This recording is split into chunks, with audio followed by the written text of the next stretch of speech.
We are finally live. Hey everyone, Sure. happy holidays. Welcome to the From the Fringe Sports podcast. This has been something that John and I have been working on for quite some time, and we are finally able to bring it to you. We are both super excited, and here we go. So Let's John, why do don't it. you tell everyone what we're doing here? Yeah, so from the fringe, we have seen that there's a huge area in our country that the people who create it and build it and do the most for us as a society are also kind of the other part of our country that are the ones who have to fight the hardest. So we wanted to make sure those people, our military, retired military, first responders, whether you're retired or currently, thin red line. They have all the lines now. So every color's on there. But, we want to make sure that our teachers, our postal service, anyone who is in retail or just going through something, that they have a place, a voice, and that they are appreciated. And we know this life is hard. We know that there's a lot going on every single day. And we already, Lou and I, support some charities that are for those organizations, but we want to be there so you don't feel alone.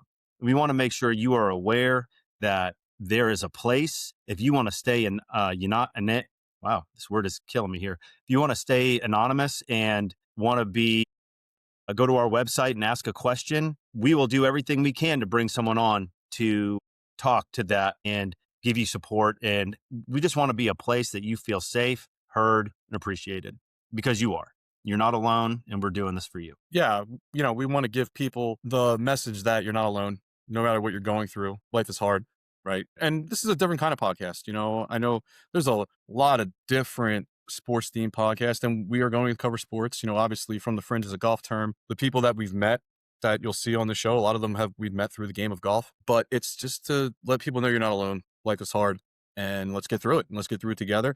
And there's always hope, no matter where you come from, what you're going through, you can always come out on top. And I think that's very important for people to realize. We're just two regular guys. This isn't a corporation. This isn't a paid, by the media. This is just two guys that want to help out and want to be charitable, and hope we can bring some joy to people along the way. So with that being Absolutely. said, my name is Lou Proda. I am a director of educational technology and innovation for a public school district in Southern New Jersey. I have three amazing children who drive me up a wall, but I love them to death and would do anything for them. I love being a dad. It's probably my most favorite thing in the world. And I am excited to share my story of how I came from the fringe. Yeah. And I am John Kaiser. I have been in sales leadership, small business owner.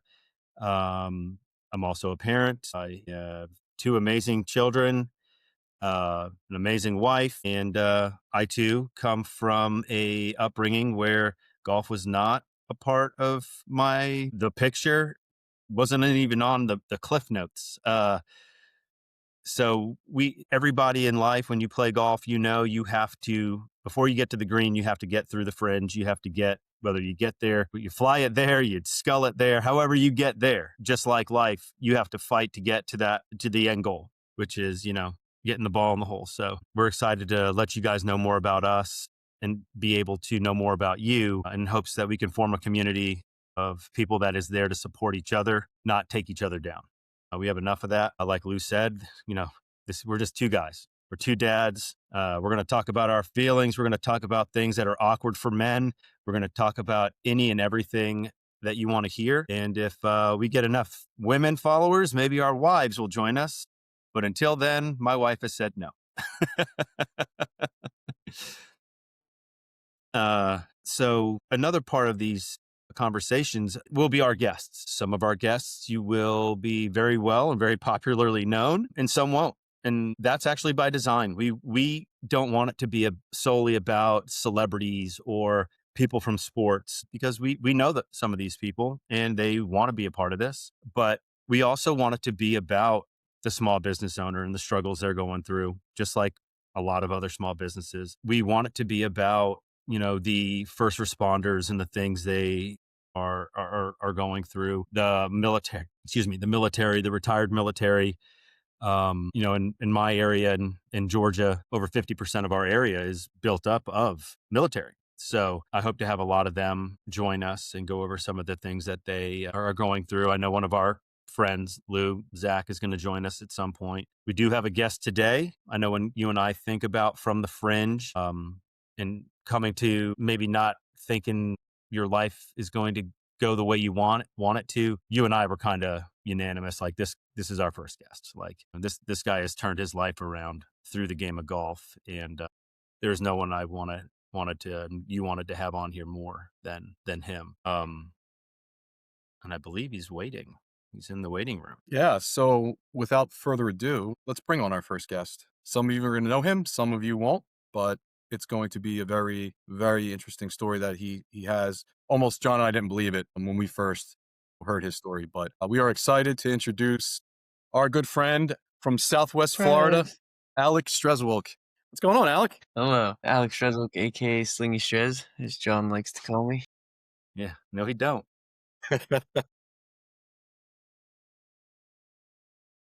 Alec So goes now by a gamer tag, everyone. yeah, we told everyone, basically that you've encapsulated everything that this is about. Basically a life teetering that could have gone one of two ways, and you turned it around. So we would love for you to tell your story. It's a great, heartwarming story for the Christmas season, and we think a lot of people might find inspiration by what you've been able to accomplish.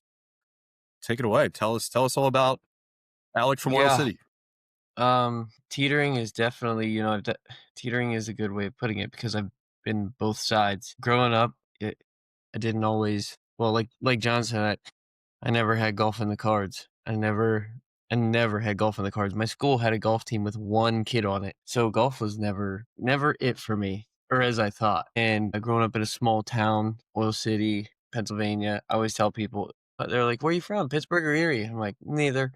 Right in between the woods that you travel through to get to either Erie or Pittsburgh. Small area. Growing up, I didn't have too much. I didn't really have that many people in my life that were great at that time. All my so-called friends were, uh, hood rats, as I like to call them. Growing up, I had a grandpa that was great to me. If it wouldn't have been for him, I would have never gotten through it.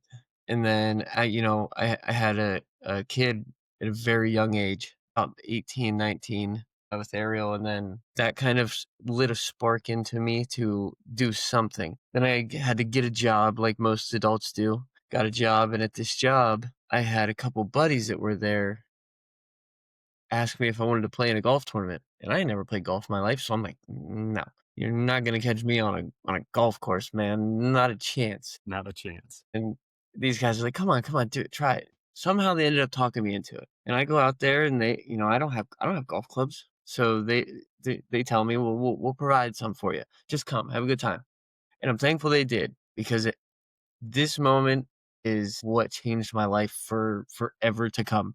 I mean, that exact moment that I got to this golf course, how you get to a golf course in the morning and there's mist everywhere and the sun's coming up and it's one of those just beautiful mornings. That was the first time I had seen that, and at that moment I was like, "Oh, you guys might know what they're doing here. This is kind of nice."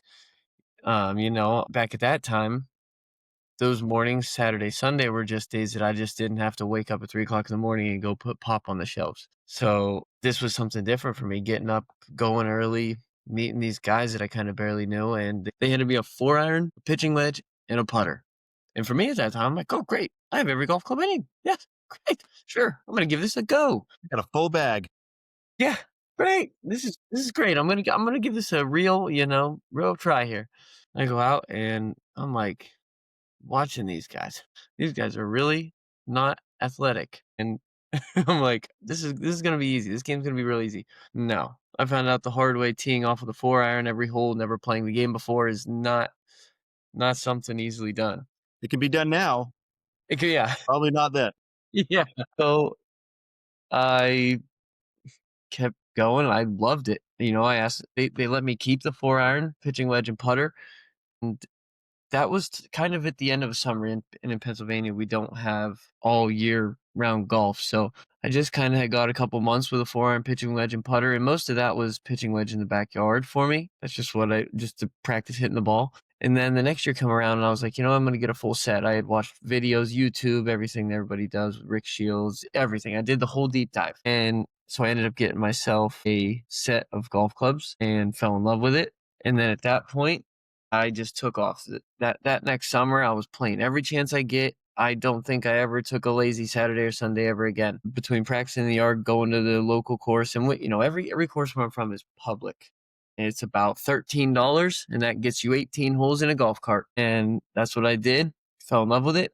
Then at the end of that first summer, I started getting into, as everybody does, questioning, are these the clubs for me? Like, can I get different things? I'm now into this golf space and I'm seeing clubs kind of releasing at this time and I'm very intrigued. Everybody knows, you see that new TaylorMade driver and you're like, I kind of want that. So for the first time I was having that and was not in a spot of money. As we all know, golf is an expensive sport. I would, all I could think to myself was, oh, I can kind of find this cheap part here, this cheap part there, this cheap part here, whatever. So I did that and I started ripping my own stuff apart because, like I said, at that time, I wasn't going to be able to afford to go buy brand new stuff. So I got oddly good at pulling golf clubs apart and this and that. And we don't have golf shops in our area. You can't just go to the store and buy a golf club. The best thing you could do is go to the pro shop and buy a club there at a course that's an hour away. So I kind of became that guy of club building, they're putting grips on for the guys at the course, changing a shaft if they wanted to. I also kind of became the guy that started to read into and watch videos about the technology of golf. Why this shaft's good, why that. So this is kind of the game that I fell in love with, was the building side of it and the equipment side of it. And that's kind of where it brought me to today. Being the small guy that taught himself how to build clubs, this and that, and do it for the whole community in my area. Also got pretty good at playing golf. I guess you could say I'm already playing golf too. It led me into just really like I never had a drive for anything like this. So I started thinking to myself, what if I could get a job in golf? What if I could drop this Coca-Cola job and find a way to support my family with this sport? And so I did, I looked everywhere on the internet and maybe told a few fibs of some of my education, but I got a job with TaylorMade. And I was a part-time fitter for TaylorMade. And I told them, yes, I know everything, this and that. So they threw me right into the deep end and I did all right. I actually did really good. But the only thing was, it wasn't enough to quit my full-time job and go full-time golf. So I just kind of did it as a side hobby still, this and that. And then I started taking away from playing because whenever I wasn't at work, I was kind of now doing this. Still around the game of golf, still loved it, but needed to find more, wanted more golf. And at that point, I had got an offer from a brand called Cobra, and they wanted to bring me on full time. So they did. I became a full-time club technician, was able to quit my job. To me, I made it. I was like, I'm not working. Mama, we made it. Yep, I'm not working a hard laboring job. I made it. And I really thought I did. And I was loving it. I was loving what I was doing. So during this time, I started collecting a lot of equipment because I was still doing the repairs and everything for the guys in my local area, and then still doing this other gig with Cobra on the side. So I started to accrue a lot of equipment, and I thought to myself, how do I kind of offload some of this and maybe make a couple extra bucks? That's when, this is where a lot of people know me from, is Whatnot. I found Whatnot and met a friend on there. He brought me down to Florida and we kind of hit it off and gave him a couple hints. And then he hired me on to go to golf. So now I work with Goated. I make the putters. I do streaming. This is where most people probably know me from. And we're here today. So it's went a wild one. from working at Coke to Mountain Dew. If you're listening, Yeah, I don't know anybody who has consumed more Mountain Dew, wears more green. I mean, look at my hat. Yeah, Mountain Dew. This I body think you're a little bit brought modest to you there, by Alec. Mountain Dew. I think there's more to the story than what you've kind of led on. We were talking about like down and out, and you really were down and out. And I know it's hard to sometimes go back and relive that time and go through those moments again, but it's part of who you are. It's part of your makeup. And I think if I remember correctly, you told me you were in such a hard spot that you lied about your age to cage fight to get money to feed your son. Yeah. Like it was worse than what you're telling us. And we just want, the goal of this is to tell people like it's real. Like we get it. Like people can say down and out, but this cat was really down and out, and Yeah, I mean, I had been through addiction, and you're right. Before I had really found something to put my drive towards and to focus on, I was. No money was, I mean, not an exaggeration. I mean, I had nothing, and I had gotten to the point where I lied about my age to go and travel across my state to the Ohio border and try and cage fight just for a little extra cash. With that small of a town, that's what we had. I mean, where I'm from, you have fight or flight, and you get sucked in. The people that you hang out with is who you become, and I had nobody good to hang out with. As a kid, I was not great. I was a wild kid to say the least. I was in and out of placements and the kid jails, as we like to call it, joke around and whatnot. But it was real. And then this is one of the crazier stories. Is right before I found the game of golf, me and Ariel were just trying to find somewhere that we could raise Ashton and live and everything. So one of the spots was my dad's house. And a lot of people know I've had a rocky relationship with my dad. But we lived in his downstairs apartment, and me and Ariel would, go to work, come back, and this and such. And I would get off work, have to go pick her up in the one car that we had while she was pregnant. And we had come home the one night and my dad was all messed up and with his friends and everything. And so I sent Ariel downstairs to the apartment, and I would have to yell at my dad because if I didn't, he wouldn't go to work in the morning. If I didn't put him to bed, I knew he was a lost cause for the rest of the night and wouldn't go to work. He met me in the middle of the stairs, hit me in the head with a baseball bat a few times. I fell unconscious. He chased after Ariel. I had woken up. We got into a tussle and it didn't end good. Well, at that age, I just didn't want to see my dad. I didn't want to see anything happen to my dad. So I took the fall for that, thinking this isn't going to affect me like it's going to affect him. He's an adult. He has a job. I'm going to kind of take this fall. And it almost did backfire on me because they were going to charge me with crazy, outlandish things that would have put me away for a long time. And I'm about to have a kid. So I had to then go to my dad and say, hey, like, I need you to kind of tell them actually what happened and help me get out of this as well. Luckily, he did. He's not always been that great, but luckily he did, and that's when me and Ariel moved in with my grandpa. And if it wasn't for my grandpa giving me time and time and time after again, chance after chance, I don't know if I would have made it. So luckily, I served small time for that and then ended up getting out of it and moved in with my grandpa, and we had Ashton. And then my grandpa ended up passing away, and this was one person at that time that it was all I had. That was it. That was all I had besides Ariel and Ashton. And my grandpa did things for me that parents were supposed to do, this and that. So when he passed away, me and Ariel were on our own. We found a small apartment, and I was working for Coca-Cola. I would wake up at 3 in the morning, go to stores like Walmart, stock the shelves, come home at 6 o'clock at night, just enough time for an hour or two. I had nothing that I could just waste time. Like I was not doing well enough to just waste time. So I would have to come home and find something to then go make more money. So I would go and mow yards and do whatever I could till it was dark and I couldn't do anything else. Wake up, repeat, wake up, repeat. Like that was my life, just a grind. And in that area, you're not meant to get out. Like these smaller towns aren't meant for people to get out. If I still think that I'm just lucky. I'm just lucky that I found the game of golf and I attached to it like I did because I could easily be one of my childhood friends that's dead or in jail. So yeah, I mean, I have tons of stories, I guess, but I always say this on Whatnot, coming out of the mud is a real thing. Not everybody can do it, and not everybody gets that chance. And a lot of these celebrities, this is one thing for me that sometimes hits me is just work hard and do this. Yes, there's some of it. If you work hard and can turn yourself around, you can get out of anything.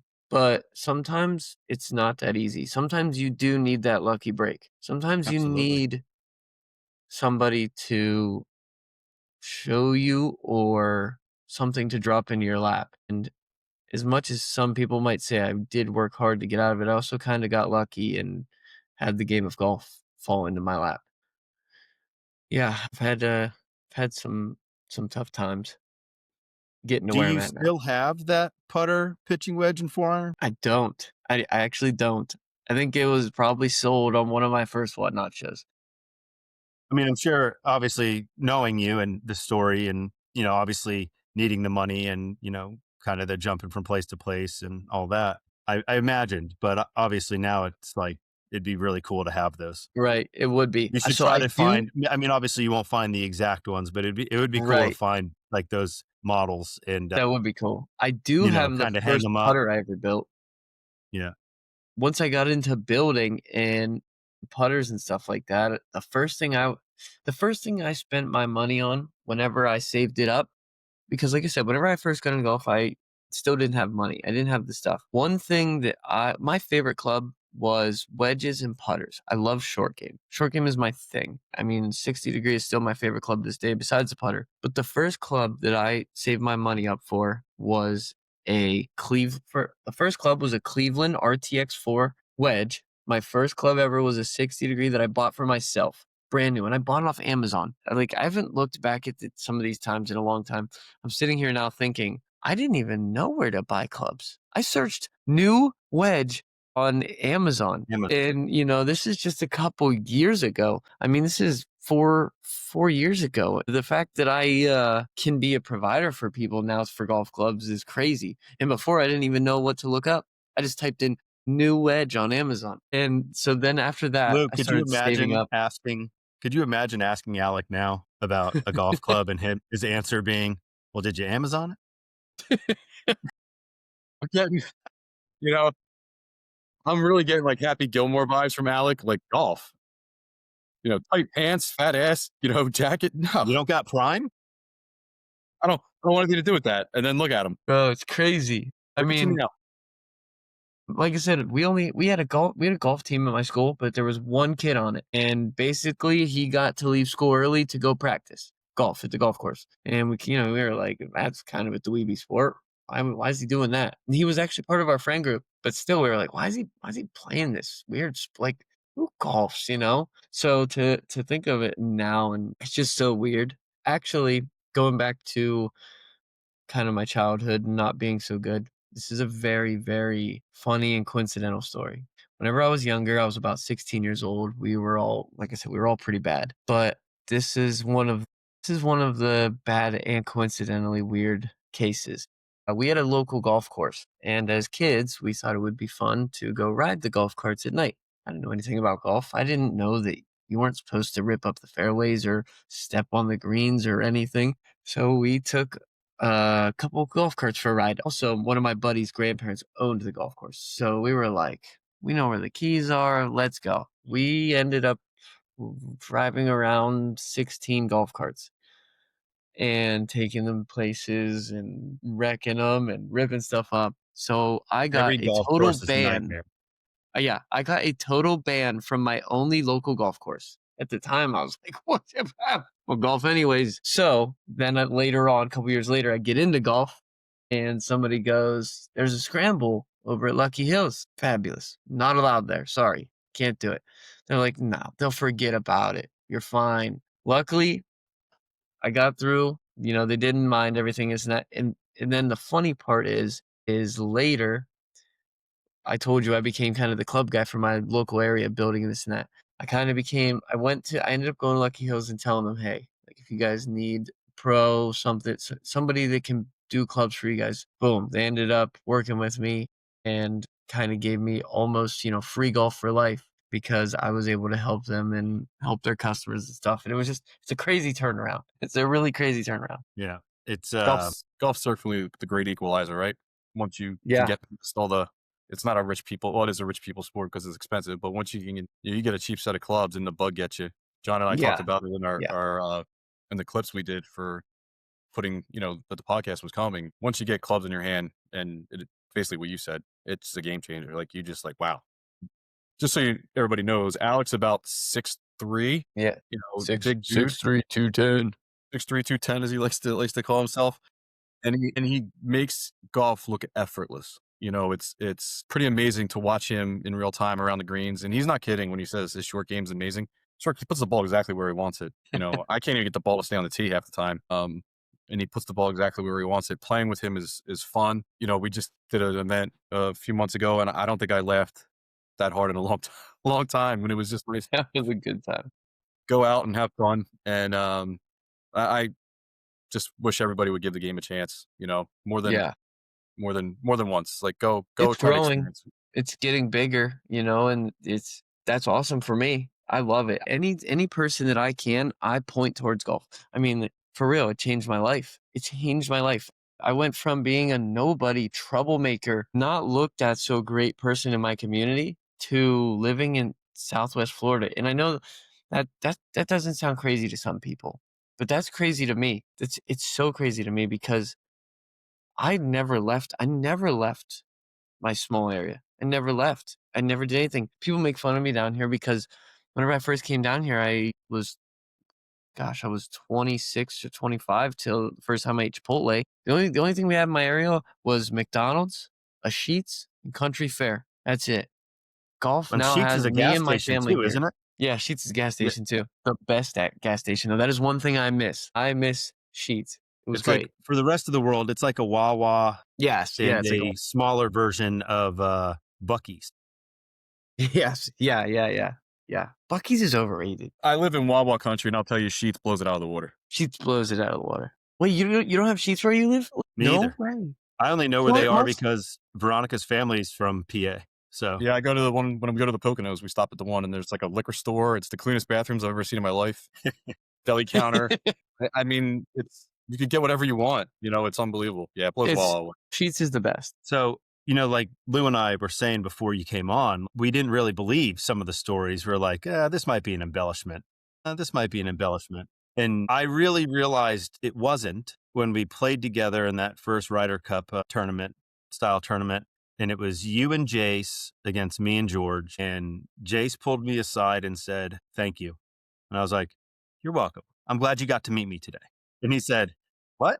And I was like, "I don't know. What are you thanking me for?" And he said, "For Alec." I was like, "What?" He's like, "Don't ever let him leave." I said, "I don't live here." And I was like, "What's going on here?" And he's like, "You talk to him. You try to keep him on the right path. Never let him forget that he has people." And he said, "He can't come home. He has a better future than this. Thank you." And I was like, "Holy cow. Those stories are true."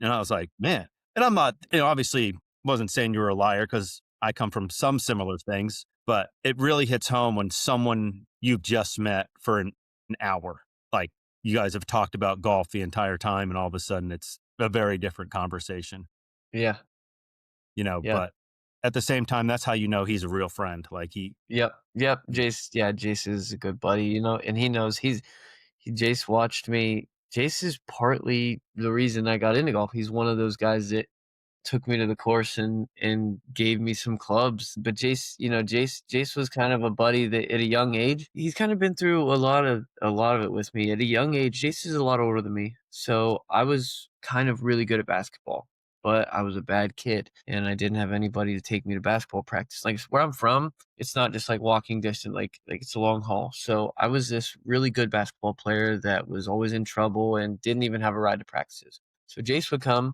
and pick me up just to get me there because I was the freshman starting on varsity that didn't deserve it. But Jace would come and pick me up, take me to practice, make sure I did everything right, took me home, everything. So he's been there through a lot. And then whenever I started golfing, he's the buddy that helped provide me golf clubs. Jace is who taught me how to regrip a golf club. I mean, I got my first putter and wanted to change the grip on it so bad. Bought a grip off Amazon and didn't know what to do with it. Yeah, Everybody got Prime. that's what I did. I searched golf on Amazon, and that's how I got my stuff. I'll say, Alec, but Jace has been there forever. Yeah, having met Jace and having met Scott, two guys that you know from back home, there's something to be said about people from small towns who generally just appreciate good people. And you can see it. And I talk to Scott regularly. I talk to Jace. You have a good group that was watching out for you, which is awesome. And now you're in a spot where you're able to repay them and get them to go on some of these golf trips. And, and I know that they appreciate it. John, when you said, one of the first things you and I had talked about was because Alec kind of and I had hit it off the same way you and Alec had hit it off, last year. And I said, the kid just needs a big brother, like someone that's been through it, that understands where he's coming from, what he's been through some similar things, especially with dads and all that kind of stuff. I just want to make sure, he's made such progress. Let's keep him on track. It's kind of where the idea for this podcast came from, at that time where people realized that you just being an outlet for someone to guide someone And that's what this is about. This is, being there for people who need that.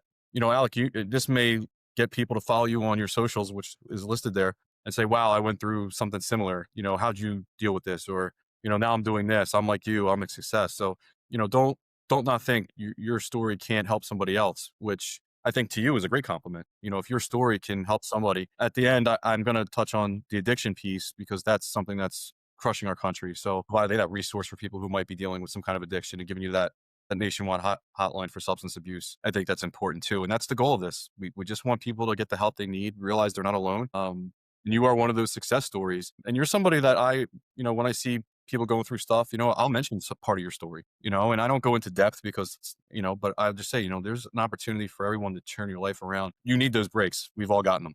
You need the one person to care about you enough to say, "Hey, knucklehead, do this," or Yeah. stop doing that and, point you in the right Just direction. find something. But you have to be open to it too. I mean, we can Yeah. wallow in our misery and get nowhere. It's going to get you nowhere. You got That's to one want to piece of change. advice that's one piece of advice that I might say is, like, just find something. Find something. As kids, we have so much to do. We have nothing to lose and everything to do as kids. And then you hit this adult age and you have these responsibilities or you have a family that you have to think about every step of everything that you do, and you have to take them everywhere, and, as it changes. It's not the same as soon as you hit that about 18 or, find a family. Like I said, there's that point in everybody's life where you become an adult and everything changes. And I think for a lot of people, and I know for myself, being from a small town, it becomes, well, what am I? What am I? What am I here to do now? If I can't just go hang out with the boys and drink some beers and do nothing, what am I here to do? It's almost, if I can't do nothing, why am I here? And you got to find that one thing. There's something out there. I do truly believe there's something out there for all of us that can be a game changer, A, and B, just keep you going. Like, there's something out there for everybody to find, to latch on to. And for me, it was golf. For a lot of people right now, it's golf. That COVID stretch, a lot of people, that's what a lot of people did, was jump into golf. And it was the same for me right around that time, a little bit after. But find something. It doesn't have to be golf, but find something that you can latch on to and make purpose of yourself, and fill those other times where you would want to go, drink or do whatever. Find that one thing that can sidetrack it and put you on the right path, or just something to keep you busy. There's something out there. Well, and I think that's what's actually really cool about the generation of golf we're in right now, where it's not the tour. Everybody knows, Tiger, Rory, Scotty, Bryson, John Rahm, all the big names. People now, it's like good, Roger Steele. I mean, It's the there's YouTube golf area yeah, era. YouTube golf, Gold Links golf, like, and those are just people that I follow because the Yeah. content is fun, Yep. and they give you real opinions. It's just like you're playing golf with your friends, except now you Yep. get to watch Yep. people who are playing golf with their friends. With their friends. I would much rather watch that than Right. the tour right now. And, now a lot of the tour now is opening up. Like, it's like they're spreading their wings and they can actually be Following trends. themselves instead of being the best way to describe it is like being corporate. Yep. Like, they don't have to be corporate. They're not like zipped up, and Yeah, yeah. yeah, like they can have fun shirts and do bright colors. It's kind of like when Ian Poulter started his clothing line way back when, and he was bright colors, and everyone's like, "What? Look at this guy's hair. He's wearing a Yeah, visor. Ricky Fowler. He's got the boy band frosted tips and this and that." And for me, and you guys know this about me, I love clothes. Like, I love clothes. I love shoes. I was like, who? Yeah, Lou. Lou and I have enough golf apparel to clothe you, your family, your friend's family, their family, and then They're our family. buddies. Yeah. So YouTube golf is huge. Like, that's kind of a big part of my story too. Everybody always asks, how did you yeah, talk about the simulator side. learn some of this stuff? Yeah. Everybody's like, how'd you learn to do all this? YouTube. I mean, I taught myself a lot on YouTube, and the channel doesn't exist anymore. But I will give almost 100% of my knowledge credit to one man. And I'm not a starstruck person. I've met a lot of famous people. I've met a lot of celebrities. I just don't get starstruck over people. You're just dudes. There's one person that gets me, and I got to meet him in this way. So the YouTube channel was called TXG, and it's a guy, Ian Fraser. He was the number one fitter at TaylorMade for a long time, and he started his own fitting company called TXG in Canada. Well, they had a small YouTube channel, and that's where they went into depth. There's not even anything like it anymore. There's not even a channel that describes this kind of stuff and shows this side to fitting and building. But it taught me everything. I would watch these videos just glued to my phone on repeat, and I loved it. And whenever he started to get so big, I believe Club Champion offered to buy his fitting company, and they ended up doing that. Then they did a sweepstakes thing where you could enter, and if you got picked, you could come to it was like close to New York. It was like pretty much New York. And I won, and I got to go there and sit and do a podcast with them and learn all this stuff. I was so starstruck because this guy was my hero. This is who taught me how to build. This is who taught me all my fitting stuff, everything. But I got that from YouTube, and it was amazing. I mean, it was I still to this day have a background of my picture with him. Like I said, I do not get starstruck, nothing. Yeah, here, right here. Check this. One of my backgrounds. Love it. Love it. That's part of YouTube golf too, is like it gets all these new people into it. And now you have the entertainment ones, like you said, Good, Bob Does Sports. The Yeah. Internet Invitational was awesome. 10 times out of 10, I will watch that over a PGA Tour event. 10 times out of 10. It is amazing. It's fun to watch. You know every one of their personalities. And I think that is only going to help the game grow. Because now, whenever I was a kid and you asked us, what do you want to be when you get older? A doctor. "Oh, I want to fly a rocket ship to space." Now they're going, I want to be Garrett Clark. I want to have a YouTube channel. So it's wild watching the times go, but I think it's a good thing. I think it's a great thing. Content Absolutely. creation is huge. There's people, making a ton of money on golf content.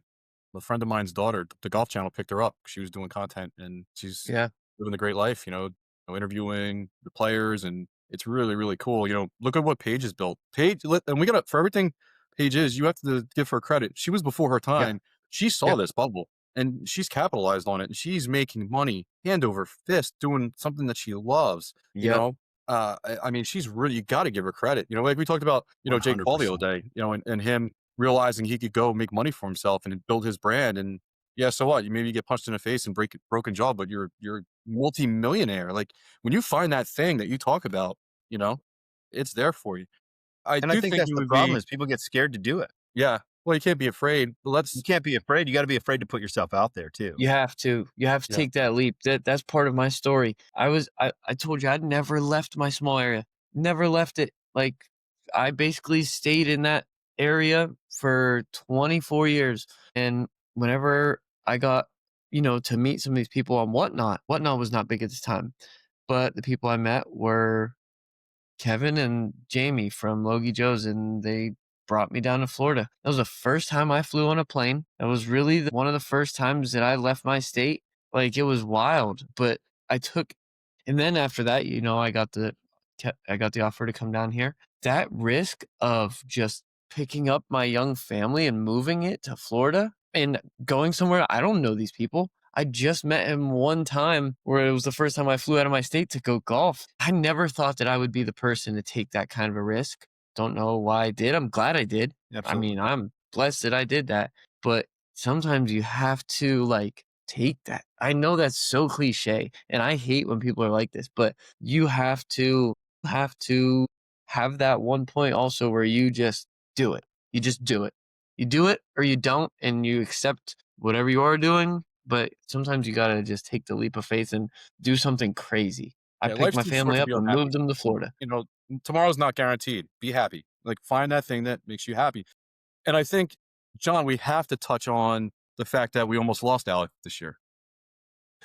So, Alec, you've gone from kid jail now, and you are a club designer. You are designing putters. You are designing wedges, game-changing clubs. So let's be honest. And so you're riding that high where I made it, and then you get hit by a car. Yeah. and you were 1 centimeter of Millimeter. 1 millimeter from a carotid artery being severed, correct? Yep. And we all found out on a live stream broadcast, and it was horrifying. And you not only walked away from it, you healed miraculously in what, a month and a half? Yeah, yeah. I mean, that's we joke about it now, but it was crazy. I was getting ready for the World Am, and I mean, I was playing some good golf. I went to a course I never been to, shot a 68. Another course I never went to, shot a 67. And then at one of our local really tough courses, Corkscrew, I shot a 69. Like I was playing some good golf. And I was getting ready for the World Am. The Goated Crew goes every year. It's an amazing time. I love it. It's one of my favorite things to do. But at that point, I'm also riding a bike to work every day. And down here in Florida, they're not very careful in their vehicles. I got hit. This guy wasn't paying attention and hit me and literally almost killed me. I had my bike jammed into my leg. I mean, I have the scars, and yeah, I was a millimeter away. The doctors literally told me it was his record for closest to probably should have dying without dying. And I had third-degree burns up and down my forearms. I had to pull the bike out of my leg to get the phone wrapped around my ankle to call. Like it was wild, and but I refused to let it break me because I had almost felt that things were going too good. I've always been like this, and I don't know if it's from my upbringing, but I don't trust people, and things don't go well. So things were going too good. Things were going way too good, and I was like, "This is it. This is." First, I was like, "This is what's happening. Everything's done. Like whatever." But I refused. I got to the point where I was like, "No." I refused to let it bother me, and I just acted like it didn't happen. And I got back into golf very quickly, and it just kind of disappeared. So I refused to let it halt my progression. Yeah, you were waiting for the other shoe to drop. Yeah, Yeah, I think the movie term was King Kong ain't got nothing on me, and and you King just showed the Kong. world that a Yeah. Buick's got nothing on you. Well, we're all very happy you're okay. It was very horrifying, I said in the moment, when we found out on a live stream and we weren't sure if we were being screwed with yeah. or I if it was think real. Kevin was live on Goated when it happened, right? Yeah, it was. He was, yeah. Yeah, And then John and I were lucky enough about a month later to spend some time with you during your recovery at the World. yeah, I know I know the kids had a great time. yeah. Alec and Ariel's son is an all-star. He's a sweetheart. He's a great kid. You guys have done really well as parents. You should really, really proud of Thank you, yourselves. You really should. thank you. A true, from the fringe story. But let's talk about some of the good, some of the stuff that's coming down the pike. I know you're really proud of the bronze wedges you just made. I know you have Yeah, some weighted heads you've been working on. I was able to use the mallet, which I think is great. yep, I think zero torque, right? You built a true yep. zero We torque. got the zero torque coming. That's gonna be awesome. I mean, straight cheat code. It's the zero torque's gonna be awesome. We got irons in the work. The irons are gonna be beautiful. I love the bronze wedge. I tell people, I told you this earlier, my favorite part of my game is my short game. 60 degree and putter are my two favorite clubs. But this copper 55 degree that we just did has been the only club ever in my golf career that takes time off of my 60 degree. And I mean that in a way of if I'm anywhere that I can use my 60, I use it because I can do anything with it. I can shoot it low and stop it on a dime. I can go high, anything. This 55 degree has taken that club out of my hand a little bit more often, and it's been great. It's a lethal tool. So we got the wedges, the zero torque, these weighted blade and mallet are awesome. So it's, it's kind of wild. You built shafts too, right? So the Yeah, the Samson shafts. Samson Samson zero shafts torque. are a must. Samson, putter shafts is a newer thing in golf, but to me, they're the future of golf. You hear this all the time. What's the one club you use the most? The putter. And it's true. It's because it's true.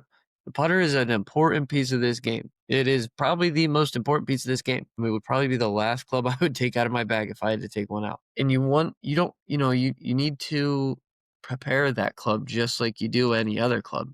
We all love messing around with fancy driver shafts. We love trying the Autoflex, the Ventus, all of it. We love it. I'm guilty of it too. I love it. But, until recently, one shaft you weren't thinking of was your putters. And like I said, you probably should because people don't understand that you can miss-hit your putter. Just because you don't know it or feel it or this and that, you miss-hit that putter more than you think, and 10 feet worth of putt is a lot. If you miss 10 millimeters off the center of that putter towards the toe, 10 feet down the line, that's a whole inch. A whole inch can make you miss the cup. That's a stroke. That's a whole entire stroke based off 10 millimeters. So if you have something like the Samson shaft that lowers that torque and stabilizes that putter, that 1 inch turns into a quarter of an inch or less. So, this is a big part of the game. We're seeing a lot more of the pros start to put stability shafts, these Yeah, the lower LA torque Golf, stabilizing. Yeah, all of it. yeah. And I think it's something that amateurs should look into too. I mean, build your putter before you build your driver. It's only going to help you get closer to that. Start from the green, work back to the tee, and that starts with the putter. And it's funny how many people are switching their driver every year, doing this every year, but they're like, "Oh, I love my putter," but they love it and they just took it off the rack, Yeah, yeah, exactly. you know, Yep. and they might have switched the grip. I have a Yeah, friend, he loved his putter, and I was like, "You need to love that grip a little bit. That thing is fuzzy. Like, what's happening here?" I I said, love "Bro, you seeing know a fuzzy guy." putter grips, bro. I love it. I'm like, "I have some grips. I will promise I will." And all of a sudden, his putter showed up in my house. His wife mailed it to me, Yeah, and yeah, he's like, "Can you fix this? You've only been saying it for 5 years." I'm like, "It's true." But it's crazy, because we take that club for granted. yeah, And, like, over this screen is 30 putters on a wall.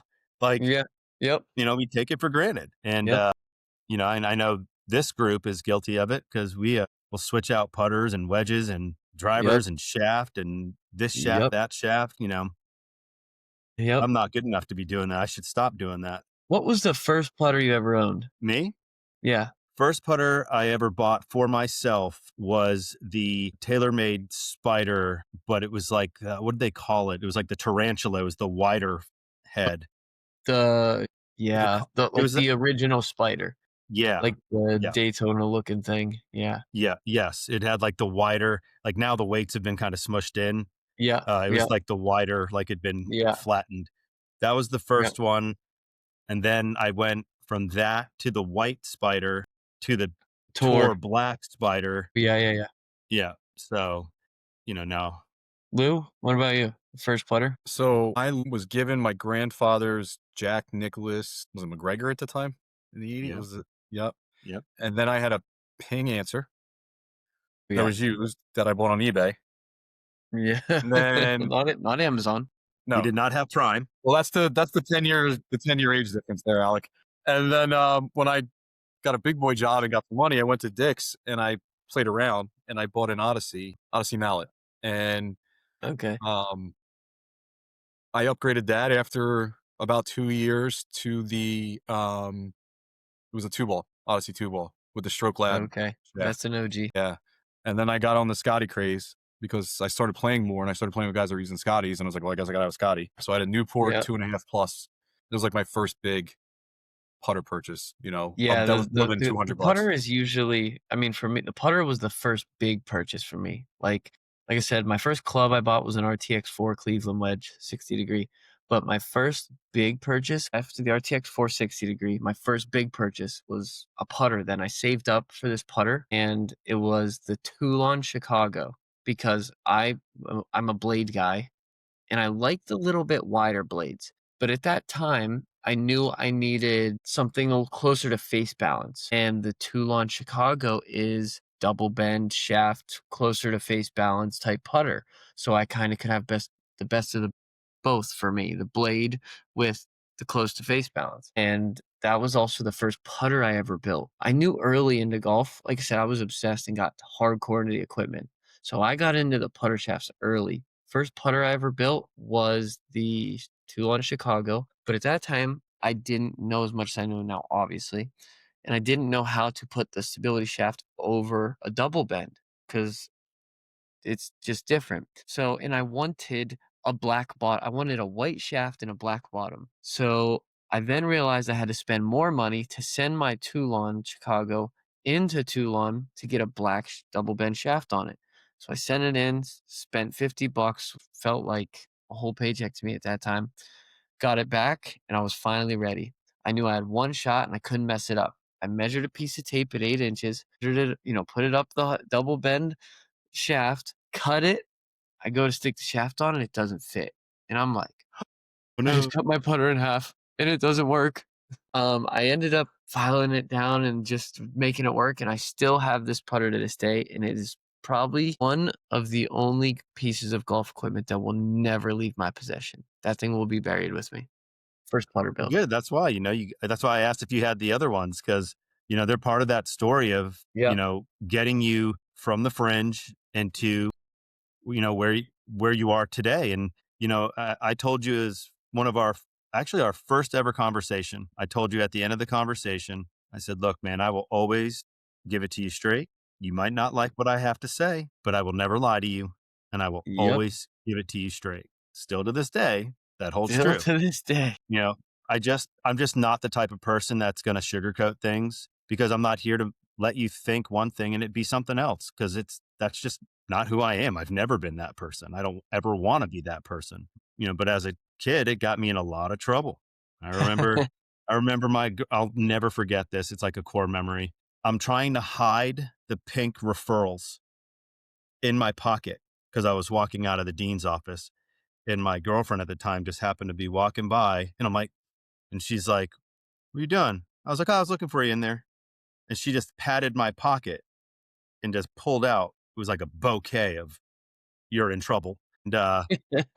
And she's like, dude, you got to figure it out. Like, Yeah. you can't just say whatever you want. But, being raised by an Italian Marine from Brooklyn, New York, I got to hear who's also a post office employee. And, and you go to Brooklyn and he gets around his friends, they're saying whatever they want, Right. they want. And so I I always learned, have been a I had straight to shooter. learn early, well, I didn't learn early. I learned early to shoot off my mouth, but Yep. I also learned, they won't appreciate the truth in the beginning, but they never will forget that you never lied to them. Yep. So, Yep. I I still, always have been a straight shooter.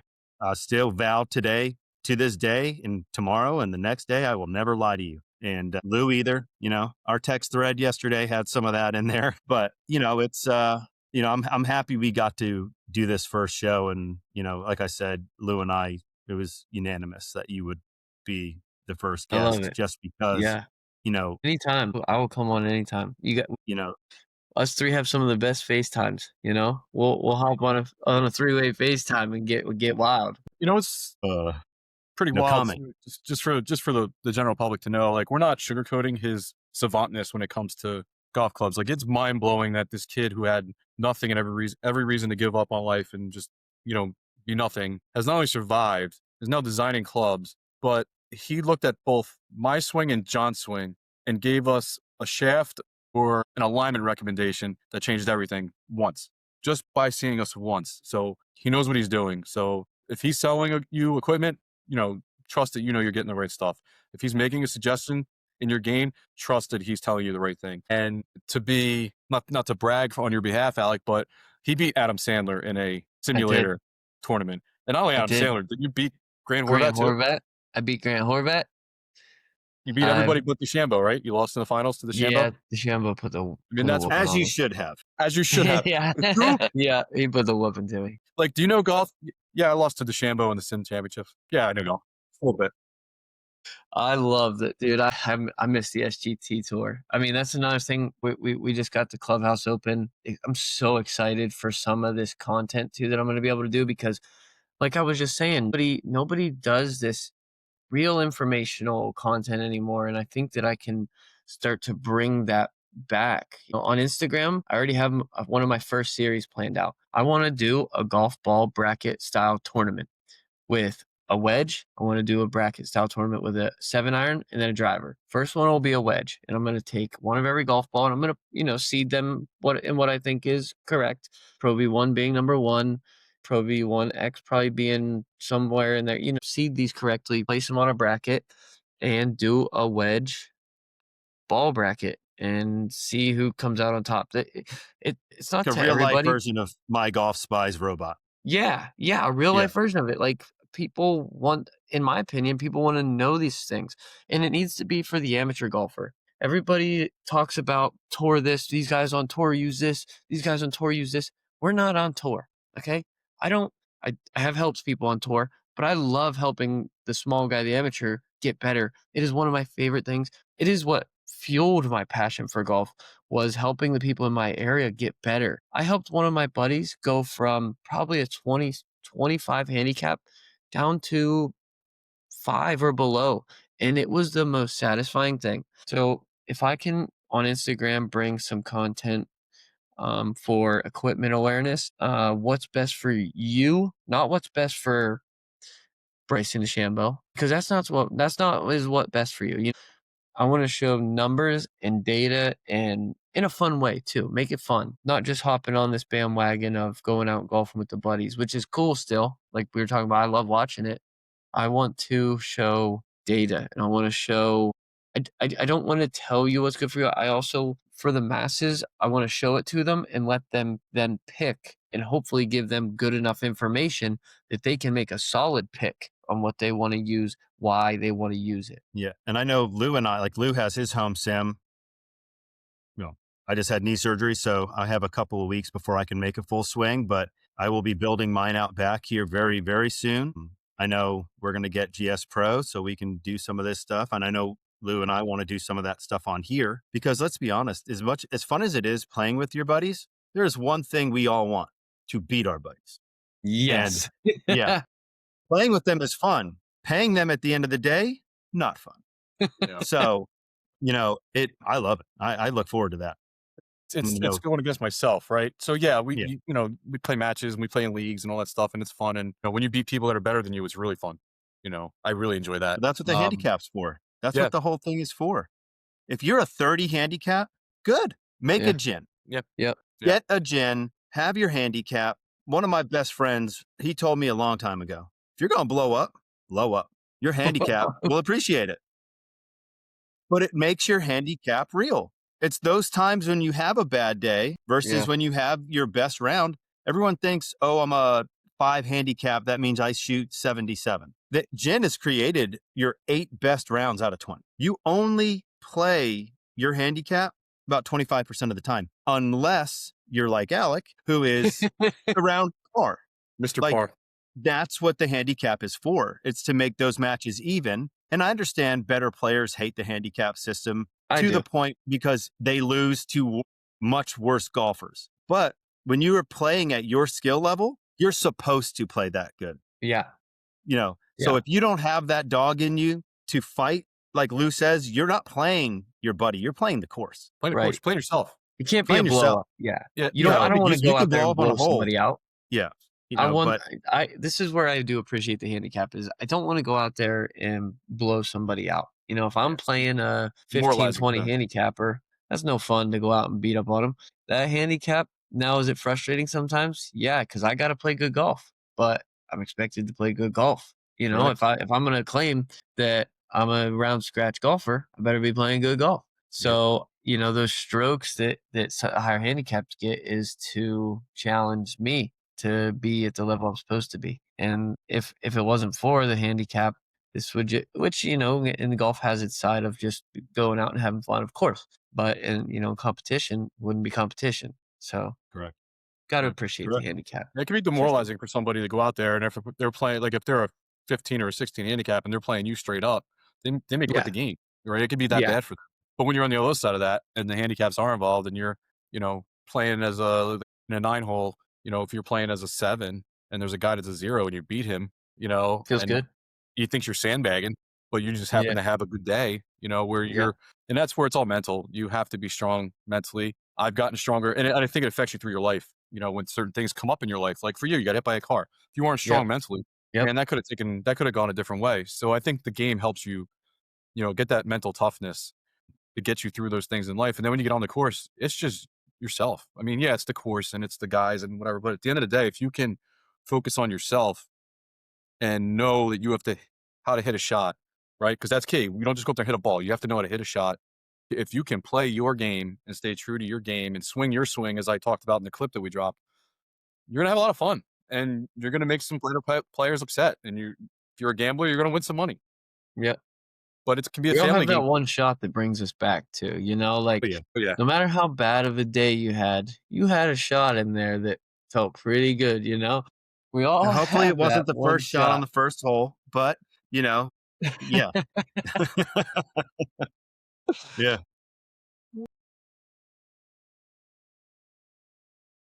All right, that's a wrap, boys. Turn Let's the go carts drink. around. Alex, so Lunchtime.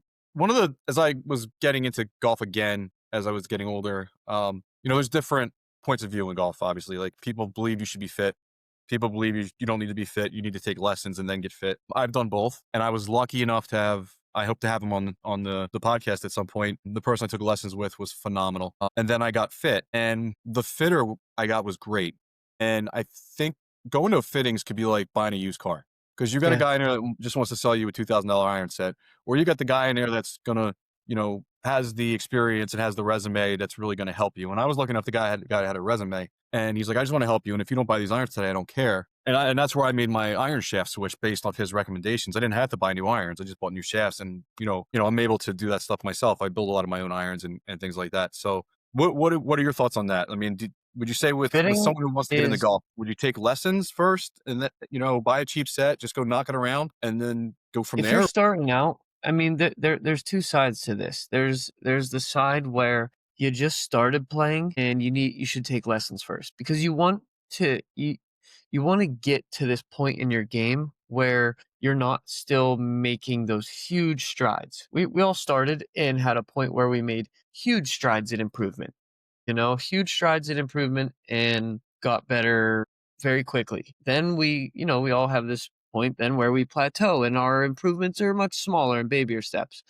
I get to that point and then get fit. Get to the point where your game's not going to change much more. So then you can get fit and get into something that's for you. And then take another lesson. So now you're to the point where your game is pretty settled. You're fit into the equipment that you need. Now go back, and now that you have the equipment that you need, try and take another biggest step that you can. And then there's points where you're already at that plateau point. And people will think, well, should I just keep taking lessons, or is this the time I get fit? Like I said, go get fit now. Get the stuff that you need. But you got to be careful. And this is the reason I didn't go in this direction, because there's too many people at these Dick's, Golf Galaxy, PJ Superstores.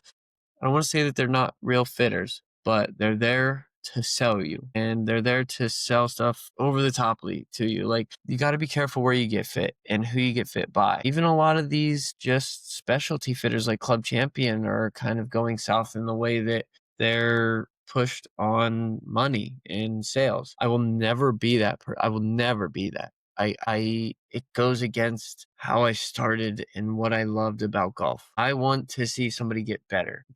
I would rather tell you to use what you have if it's better for you than just to make you buy a set for no reason.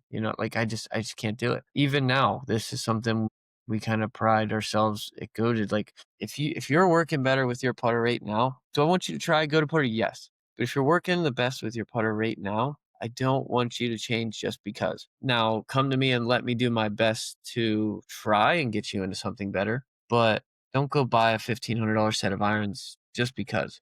Be careful who you're getting fit by.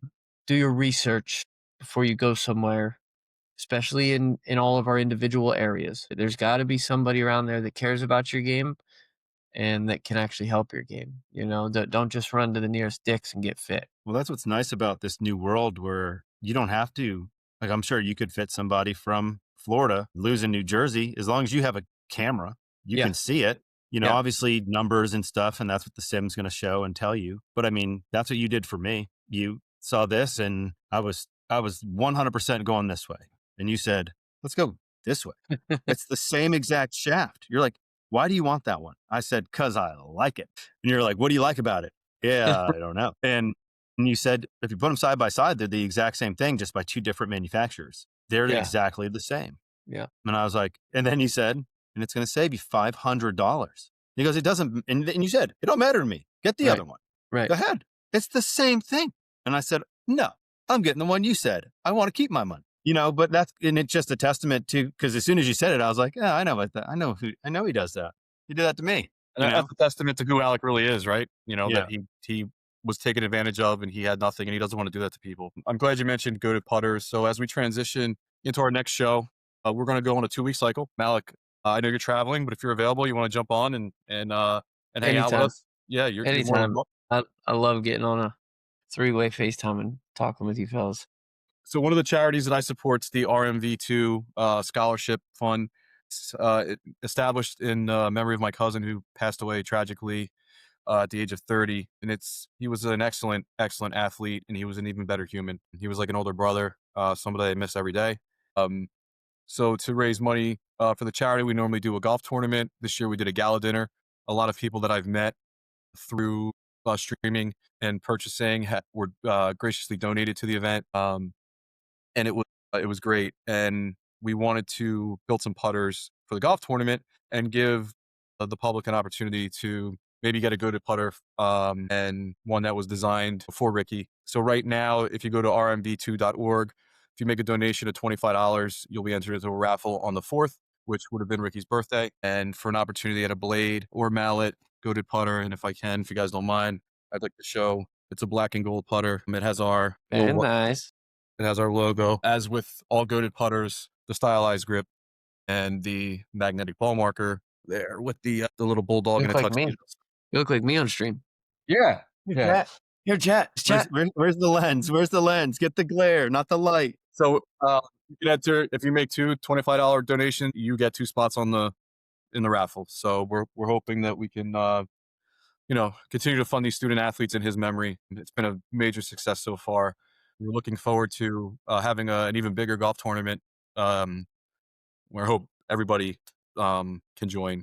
So that's coming up. That's something that's very near and dear to our family, and we'll talk about Ricky more in depth on the 4th because you know you have to keep the memory alive, and it gets us all through. It's healing for the family. It's healing for everyone involved. So, like I said, he was an all-star athlete and an even better person, and someone that we miss all the time. So we're excited to do this in his memory. John, I know Brevard County Firefighter Bereavement Association is something very near and dear to you. If you want to touch on that real quick. Yeah, as you can see, I'm wearing this for them. When we're trying to run out of a fire, they're the ones running in. You get in a car accident, who comes? They do. So, our first responders, Brevard County's Firefighter Benevolent Fund, just goes to support them when tragedy strikes. This year, one of them lost their wife. So she fought cancer for a long time. That fund helped that family because, they lost their mom. They lost their wife, their best friend. So I'm very proud to represent those men and women and help them in any way I can in a small way. I know we have friends in the golf space. You, Lou, have done things to help them. And I more than appreciative of every single act of charity that these people and yourself have done for them. I will continue to support them. One of my best friends, he's more of a brother, is a lieutenant and runs the charity. So as long as they'll take my money, I'll give it. This thing is created so those who help us the most can see that they're people that care to help in return. Whether it's Ricky's charity and helping student athletes, because before NIL, whew, like but some of these student athletes, they don't get money. They just get to go to school half time, and then they got to pay for it. Anything that can help student athletes, help our teachers, help anything. It's we're happy to do it. But more to come on that. We'll have, like I said earlier, we'll have firefighters, we'll have first responders, we'll have military, we'll have professional athletes, we'll have everything more to come. There's a lot to come. We hope you enjoyed the time with us. And, I know next week is Christmas. Whether you celebrate Christmas, Hanukkah, Kwanzaa, whatever, we don't care. Enjoy the time with your friends, enjoy the time with your family. That's what it's about. It's about sharing it with the ones you love. So Yeah, and you can find Alec on Instagram, Facebook, whatnot at slingy_strez. Also streaming for Go to Golf on whatnot. If you haven't watched an Alex show, you need to watch an Alex show. And if Alex hopped up on Mountain Dew, you'll want to continue to watching Alex shows. He's very good at what he does, both in the golf space and on stream. And Alec, thank you so much for sharing. I know it's hard to kind of relive that stuff sometimes. Yeah. No, yeah. We'd love to have you Like I said, I anytime. always have fun. I always have fun talking with you guys, and anytime I'll pop on anytime and do this. I think sometimes our conversation can be fun. Yeah. Yeah, and we'll get a little more, this is the first one. We really wanted to drive the point home about what this is really about. And tribute to you, Alec. The substance abuse addiction hotlines 1-844-289-0879, 1-844-289-0879, and it's 24/7, 365 if you need help. So we'll post that on our socials too, and all that the resources available. So with that being said, Alex, safe travels going back home to PA. If I can steal away, I'll make the quick trip up and see you, and I'll bring Yeah. Lucci. I'll bring Lucci. I know you like hanging out with the Luch. Lucci. And Lucci's a John, dog. of course, to you and your family. I will Happy. not drive to Oil City, but I can get on a FaceTime with you guys. Yes. Well, you get on a plane. You get on a plane. That's funny. It's not that long of a flight. That's a long drive from here. Scott It's a will pick you up at long the airport. drive. It's a long drive. Guys, this was fun. I look forward to more fun times with you. Thank you, Alec. Thank you, Ariel, for letting Alec come on. And be safe, be well, and Happy New Year. Happy New Year. See you guys. Bye, guys.